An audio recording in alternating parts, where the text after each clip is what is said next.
Magandang araw na naman po sa lahat ng mga ka-DA sa buong Pilipinas. So mayroon na naman po tayong panibagong surplus unit review. So, bago po natin simulan ng ating video, sa mga baguhan po at hindi pa po nakapag-subscribe sa aming YouTube channel, paki-like, share, and subscribe sa aming YouTube channel at wag po natin kaligtaang pindutin ng bell icon para ma-notify po kayo ni YouTube sa aming mga latest video updates. Ayan. So another DA64V na naman po ang i-review natin ngayong araw. So ito po ay K60 engine, 12 valves, 660cc din po. Ayan, meron po siyang front and rear bull bars. Mayroon din po siyang carrier. So ayan, check po natin yung interior.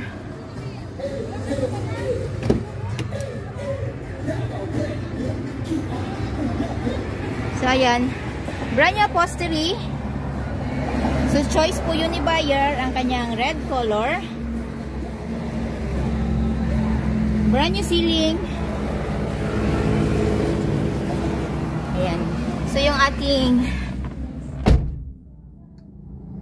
malinis na converted dashboard. Start natin.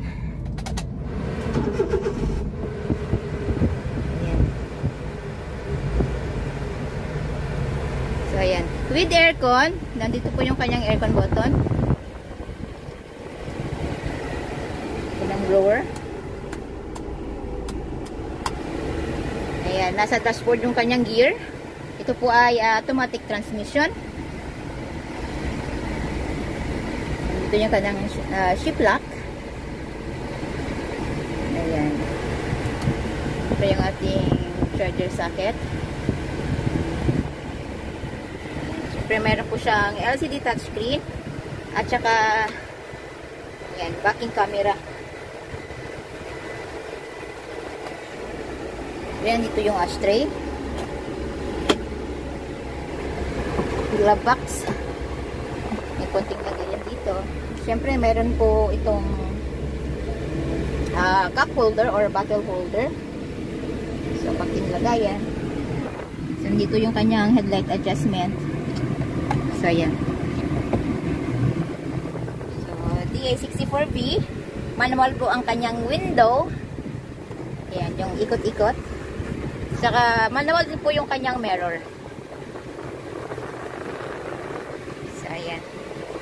Nandito po yung kanyang foot brake or handbrake. So, ayan. So, tatlong pedal. Ito yung kanyang accelerator. Kita po ba? Ayan. Kanyang brake. Tsaka yung foot brake.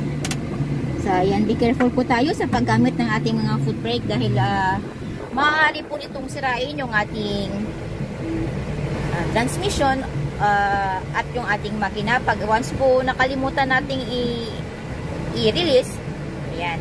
So, be careful po tayo. Pag once po in-engage po natin, so, wag po natin kalimutang i-release po siya. Ayan. Pero nasa inyo po yan kung gagamitin nyo po ito ating foot brake dahil nasa automatic transmission naman po tayo. Pag once nakapark na yung ating sasakyan, ayan, so automatically hindi na rin po siya tatakbo or gagalaw. So ito po for double safety po. Ayan. Yung ating second row. Ayan, napo-fold po yung ating unit, yung ating upuan, I mean, to say. So, ito po ay hihilain natin. Then, ipo-fold po natin yung kanyang, ito po. So, ayan. Yung ating, syempre yung ating child's lock, dito. Unlock, lock. Ayan. So, nandito yung ating wrench.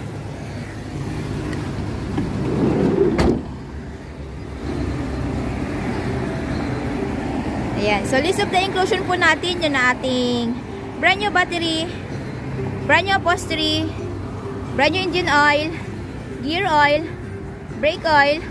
Pagod din po ang spark plugs ito. At syempre, kasama po sa list of inclusion natin yung ating free spare tire, jack at saka wrench. Ayan.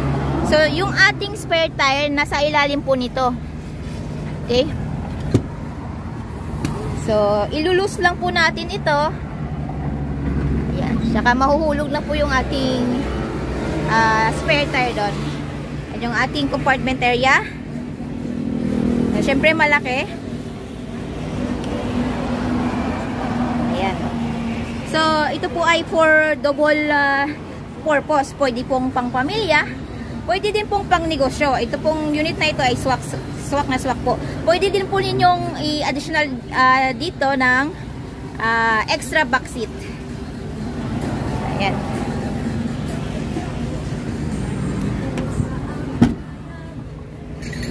So, ayan. So, ang unit po natin today is for releasing na. Dahil tayo po ay made to order basis. We require as low as 25,000 pesos only para po masimulan namin ang inyong mga unit. At ang balance, upon unit pulled out. At syempre, ay upon unit pulled out po, kasama na din po doon yung ating original OR and CR, which is directly under buyer's name as first owner sa Pilipinas. So, less hassle, less worry po dahil nakapangalan na po sa atin yung ating mga unit. At syempre, may pagkakataon din pong pumili si buyer ng kanyang paboritong kulay. And we use ansal paint material para po sa long lasting shine ng ating mga unit. And we do shipping din po nationwide. Port to port lang po tayo.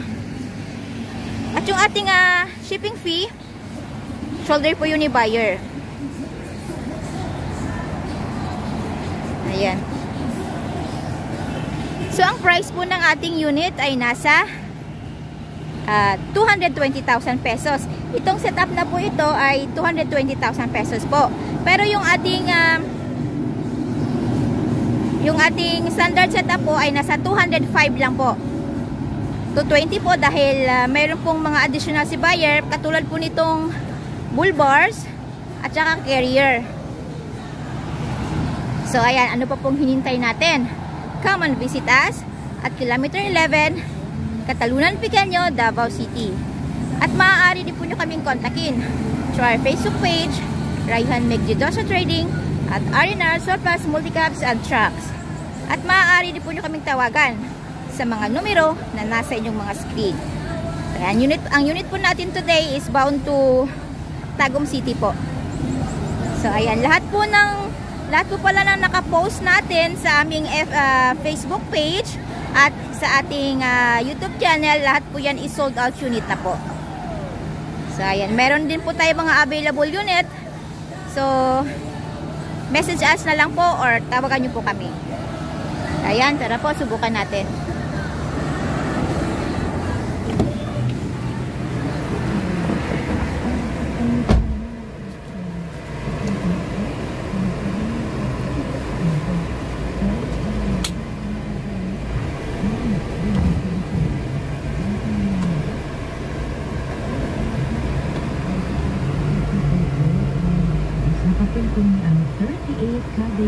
Ayan. So, ulitin ko po.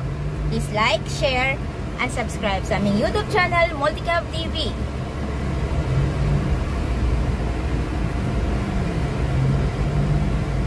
Shoutout nga po pala sa ating mga bayaning OFW sa ang sulok ng mundo. Mag-iingat po tayo lagi.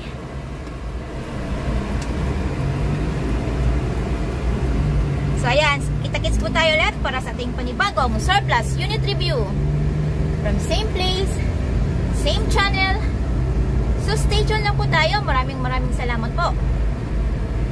Ingat po tayo lagi.